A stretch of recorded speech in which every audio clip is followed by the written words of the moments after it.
Every child deserves to be part of a happy family, but that is not the case for these children.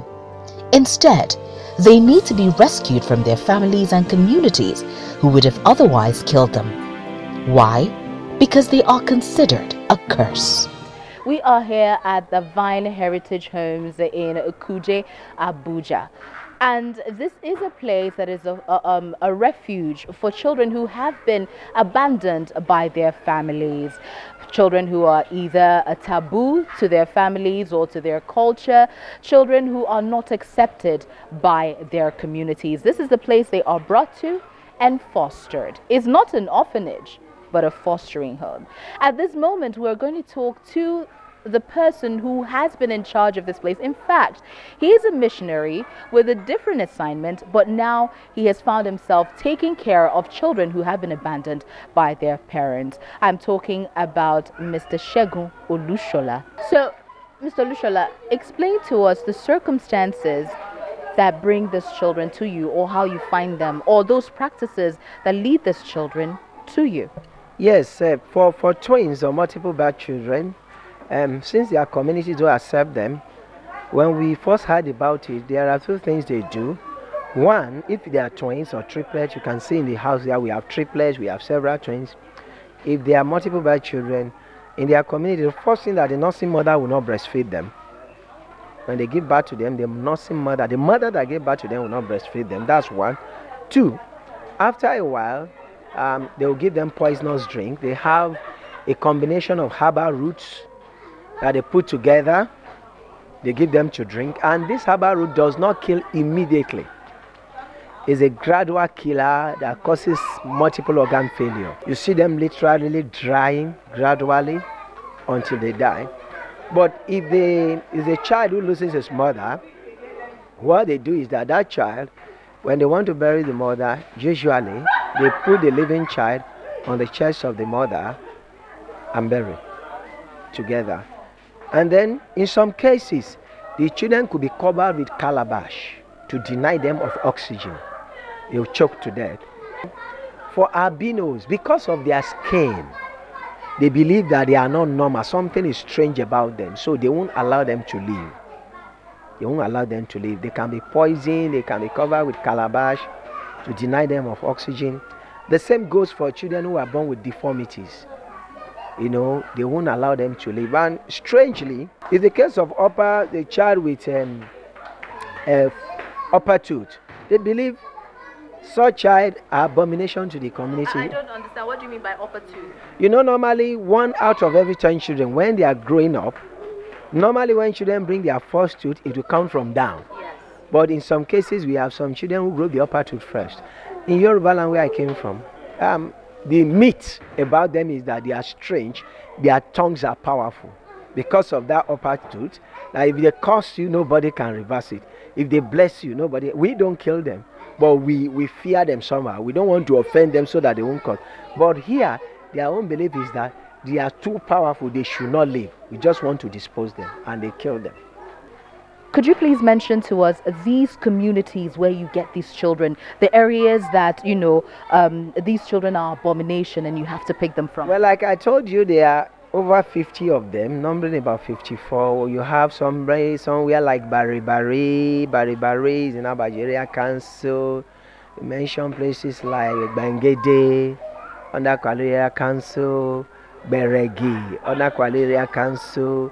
You have under Gwagwala there, you have somewhere like Chakumi, Tudunwasa, Urambi, just to mention a few. There are quite a lot of them. So spread across Abuja? Spread across Abuja. How many area councils? Across 5 area councils of FCT. There are 6 area councils in the FCT, and 5 of them have communities where they practice these things. Yes, yes. In 2018? Yes.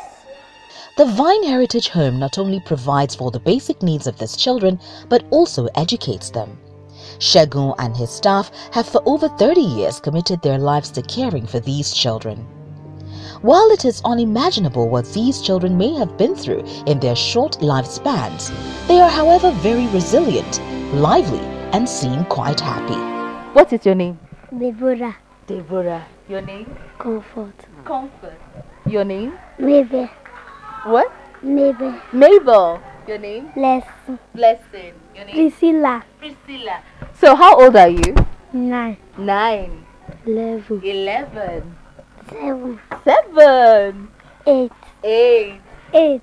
8. So what class are you in? Primary 4. Primary 4. Primary 3. 3. Primary 3. 3. Primary 1. 1. Primary 4. 4. Okay. So I'm going to ask you, what do you want for Christmas? Okay. Would you like? Okay. Shoe. Shoe. Shoe. Christmas shoe and clothes. Christmas shoe and clothes. Shoe. Shoe.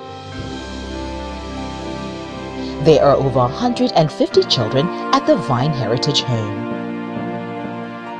God gave us that ability to be able to take care of them because if the heart is not there, you may have the resources, but God has given us both the heart.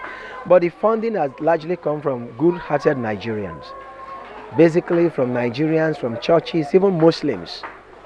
Sometimes somebody will be driving in front of the house, maybe on Saturday when we are having our sport with the children, and then a Muslim man walked in one day and said, "What are you doing here? I can see this is unusual. So many children were having sport.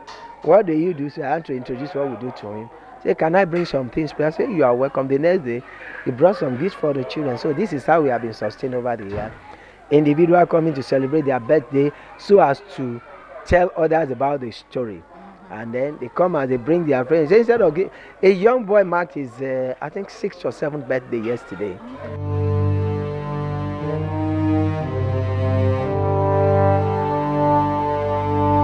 Do people come here to adopt children or just foster? No adoption.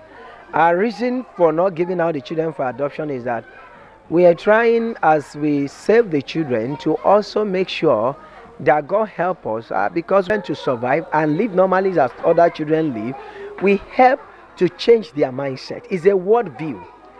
We will not succeed very well if they can't come back and find those children alive. They may go with a notion that, oh, maybe this man also discovered that they are evil. He has quickly given them out, or he has killed them and he didn't want to tell us. That's why we don't give them for adoption. What do you need from government right now? And 70% of the children I have here came from the fact that the nursing mothers are dying in large number.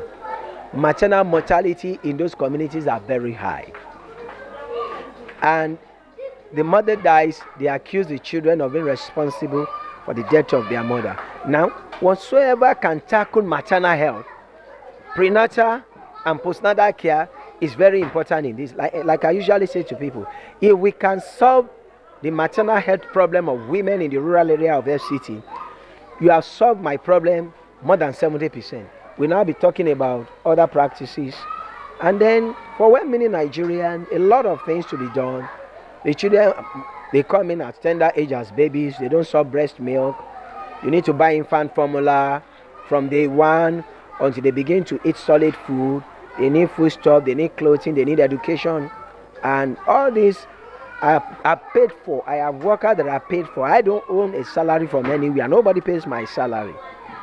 But I have to employ people to work with me. I have 25 of them plus 3 volunteers. And so that's a lot of money. And so individual, whatever God is laying on their hearts to do, they can come in at any time. They cannot even come in as volunteers for a few weeks. They come and help nurture the children. They go to school. People can stroll in at weekends. Okay, I'm a chemistry teacher. I'm a mathematics teacher. I can come and teach your children. I will quite appreciate that because all our children must go to school. It's part of our own policy. They must go to school. Thank you so very much, Mr. Olushola. I mean, taking out time to have this experience will show you that in 2018, things like this still do happen. And that's why we're calling on government, just like Mr. Olushola said, to, better the healthcare system, to better education, because it's ignorance that is causing these practices to still be in existence this 2018. And then calling on well-meaning Nigerians to care for your neighbor and care for children like this.